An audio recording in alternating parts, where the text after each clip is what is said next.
ଯିଏ ଠିଆରେ ଏକ କରିବ ଜଗତ ବୁଡ଼ିଯିବ। ମୁଁ କହୁନି ସତ୍ୟ ଯୁଗରେ ଜଣେ ଠିଆରେ ମୁତିଲା, ତ୍ରେତୟା ଯୁଗରେ ଜଣେ ଠିଆରେ ମୁତିଲା, ଦ୍ୱାପର ଯୁଗରେ ଜଣେ ଠିଆରେ ମୁତିଲା, ଆଉ କଳିରେ ତ ଆମେ ସମସ୍ତେ ଗାୟକ ମାନେ ବୁଝଉଛୁ, ଆମେ ବି ବେଳେ ବେଳେ ଠିଆ ଠିଆ। ଇଏ ଗାୟକ ମାନେ ଆଗ ଶିଖେଇଛନ୍ତି, ଠିଆ ମୁତିବାଟା ଆଗ ଶିଖେଇଲେ ଗାୟକ। ସତ୍ୟ ଯୁଗରେ ଠିଆ ହେଇକି ମୁତି ଲାଗିଏ କହିଲା ସତ୍ୟରେ ଅଗସ୍ତି ଋଷି ଠିଆରେ ମୁତିଲେ, ଭୋଲା ଭୋଲା ଠିଆରେ ମୁତିଲେ, ଭୋଲା ଭୋଲା ଠିଆରେ ମୁତିଲେ, ଶପଥ ସମୁଦ୍ର ଜଳ ଲୁଣି କରିଦେଲେ, ଶପଥ ସମୁଦ୍ର ଜଳ। ସତ୍ୟ ଯୁଗରେ ଗୋଟେ ବାବାଜୀ ଥିଲା, ତା ନାଁ ହଉଛି ଅଗସ୍ତ, ଯାହାକୁ ଆପଣ ମାନଙ୍କର ଦୀନକୃଷ୍ଣ ଦାସ ପ୍ରମାଣ କଲେ।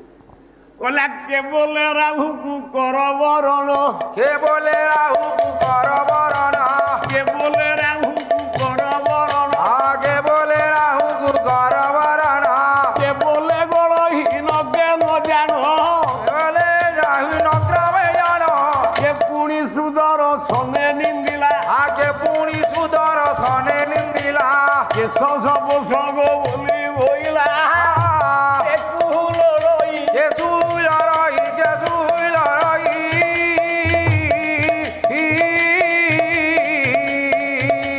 କେ କୁମ୍ଭଜ ସିନ୍ଧୁ ପିଆ ନିନ୍ଦଇ, କେ ଶୁଳ ରହି।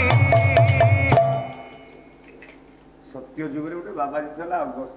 ହଁ, ଶଙ୍କର ଭଗବାନ ବସିଛନ୍ତି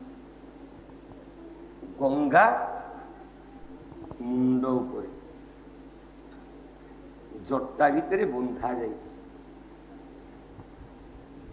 କାହିଁକି ବନ୍ଧା ହେଲା? କାହିଁକି? ନା ଗଙ୍ଗା ହେଲା ଉଶୃଙ୍ଖଳ। ବାବାଜୀ ଅନେଇଲା, ବହି ଆସୁଛି ଗଙ୍ଗା ସମୁଦ୍ରରେ ମିଶୁ,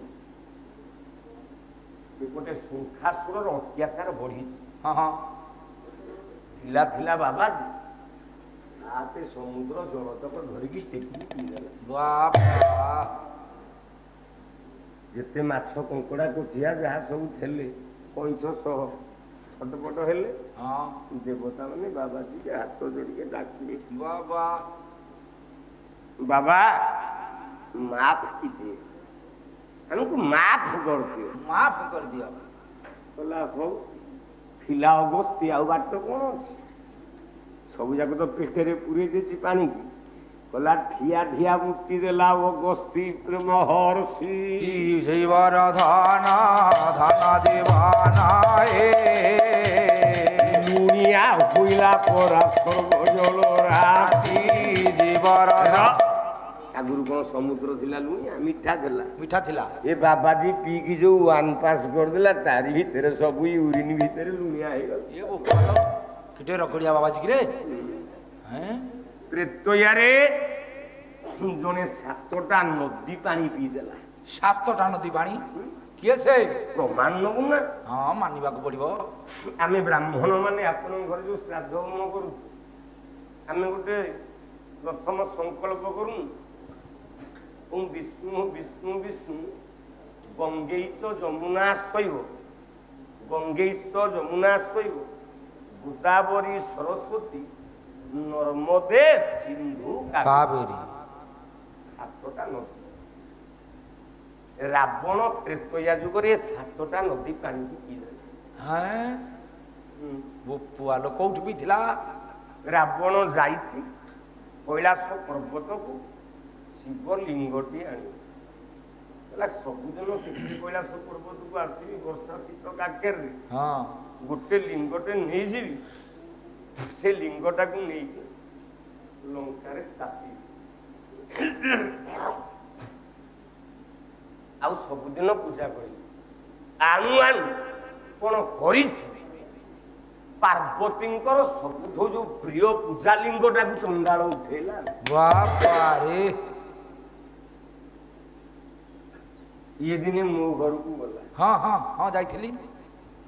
ମୁଁ ଘରେ ବସୁଛି, ଆଚ୍ଛା ମୋ ଚାଳିଆ ଆବୁଲ ମତେ ଛାତ ଘର ଉପରେ 3ଟା କଖାରୁ ପଡିଛି। ହଁ ଗୋଟେ ଏଡ଼ିକିଟେ ଗୋଟେ ଏଡ଼ିକିଟେ ଗୋଟେ ଏଡ଼ିକିଟେ ଆଉ ଗୋଟେ ଏଡ଼ିକିଟେ କୁଲାଟି କର। ସାର୍ ଗୋଟେ କଖାରୁ ନେବି। ମୁଁ କହିଲି ନଉନୁ। ହଁ ଆଚ୍ଛା 3ଟା କଖାରୁ ଭିତରେ ମୋ ସ୍ତ୍ରୀ ଯୋଉ କଖାରୁ ଟିକେ ଭଲ ପାଇଛି ହଁ ଏଡ଼ିକିଟେ ଯୋଉ କଖାରୁ ଚଣ୍ଡାଳ ସେଗୁଟାକୁ ଧଇଲା। ହଁ ଆଉ ଯୋଉଟା ଭଲଟାକୁ ନେବିନି ଆଉ କଣ? ହଁ ଦେଖ ଏ ମୋ ସ୍ତ୍ରୀ ଉତ୍ତର ଦେଲା ଦେଖୁଛ ମୁଁ ଭଲ ପାଉଥିବା କଖାରୁଟା ନଷ୍ଟ ହେଇଗଲା ଏ ନେଇଯାଉଛି। ହେଁ ରାବଣ ଶିବଲିଙ୍ଗକୁ ନେଇକି ଯାଉଛି ମା ପାର୍ବତୀ କାନ୍ଦୁଛି। ଦେବତା ମାନେ ମାକୁ ଶାନ୍ତି କରିବାକୁ ଯାଉଛନ୍ତି। ହଁ ହଁ ନା କେମିତି ଶାନ୍ତି କରିବାକୁ ଯାଉଛନ୍ତି? କେମିତି? ନା ମାତଗୋ ଶୈଳ ଯେ ମା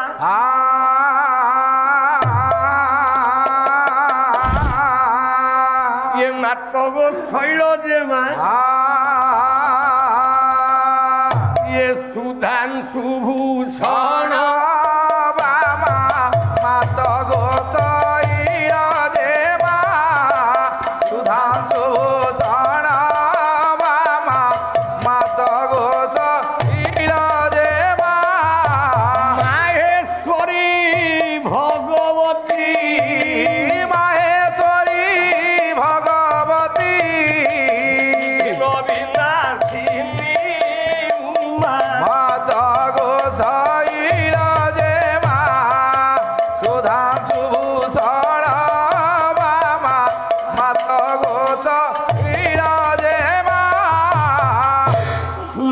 ମାରିଲୁ ତୁ ଚଣ୍ଡ ମୁଣ୍ଡ ମା ଚଣ୍ଡ ମୁଣ୍ଡ ମା ଚଣ୍ଡ ମୁଣ୍ଡ ଅସୁର ଗାରି ମା ମାରିଲୁ ତୁ ଚଣ୍ଡ ମୁଣ୍ଡ ମା ଚଣ୍ଡ ମୁଣ୍ଡ ଭାଙ୍ଗି ଅସୁର ଗାରି ମା ମାଳିକା କରିଛୁ ଗଳେ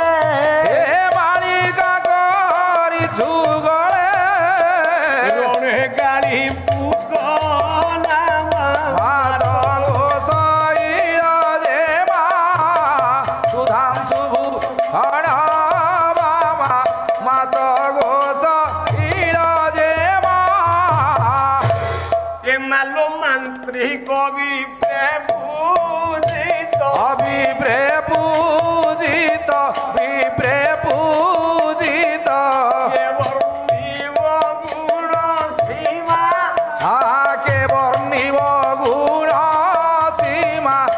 বর্ণিব গুণ সীমা মাধুরী রে অলক্ষ্য মাধুরী রে যে অলক্ষ্য বর্ণিবি কবু কমা মাত গোসাইল যে মা সুধাংশু ভূষণ বাবা মাত গোসাইল যে মা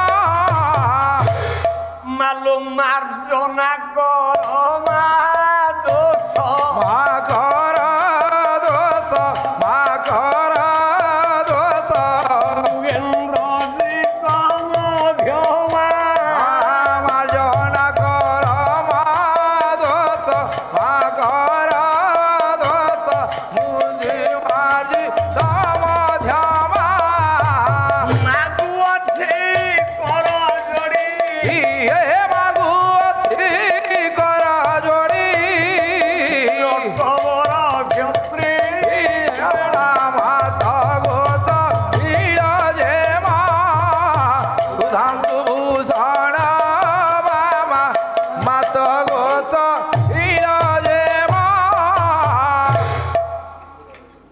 প্রথম ধাক চড়িলি 7টায় পুয়ালো 4টা পরে হেলা উঠেলি 11টা জীবন ବିକଳରେ ଗାଡ଼ି ନେଇକି ଆଇଲି ଅନୁଷ୍ଠାନ ପିଲା କହିଲେ ସାରେ ଆମ ମୁହଁ ତଳକୁ ହେଇଗଲା ଗାଁ ବାଲା ଗାଳି କଲେ। ମୁଁ କହିଲି ଏଇ ମୁଁ କହିଥିଲି 18 ତାରିଖରେ ଯାଇପାରିବିନି 19 ତାରିଖରେ ପହଞ୍ଚିବି ମୁଁ ତମ ନଡ଼ିଆ ଗୁରୁଡ଼ିରେ ହେଲି ନା ସାରେ ଆସ ଆସ ଆସ ଆସ ଆସ ଆସ 1:30ରୁ ଚଳିଲିଣି ତଥାପି 3ଟା ବାଜିବଣି 4ଟା ବାଜିବା 20 ମିନିଟ୍ 15 ମିନିଟ୍ ଅଛି ଭଙ୍ଗା ଦେହରେ ତଥାପି ନୃସିଂହ ହୋତା ଖଟୁଛି। ହଁ ହଁ ହଁ জীবন চালি যাও পছে খটান্তু খটান্তু ଆପଣ ଯଦି ଦ୍ୱିତୀୟ ଥାକରେ ଲୋକ 200, 300, 500 ନ ରଖିବ ତାହେଲେ ପାଲା ଖାଇକି ଲାଭ କଣ? ମୁଁ ଆଇଲା ବେଳକୁ ପ୍ରଥମ ଧାକ ଚୌକି ସବୁ ଫାଙ୍କା ପଡିଛି। ଆଇଲା ବେଳକୁ ପ୍ରଥମ ଧାକ ଫାଙ୍କା ପଡିଛି। କଣ ପାଲା? ମୁଁ ଏଇଥିପାଇଁ ମତେ କିଏ ଖରାପ ଭାବିବ ବୋଲି ମୁଁ କହୁନି କାହାକୁ। କାହିଁ କାହାକୁ କହିବି? ଭଲ କହିଲେ ସମସ୍ତେ ଆଜି ଯୁଗରେ ଭେଲ ହେଇଯାଉଛି। ଭଲ କଥା ବିଚାର କଲେ ତାକୁ ସମସ୍ତେ ମନ୍ଦ କହୁଛନ୍ତି। ଗୋଟେ ପୁଲିସ ଅଫିସ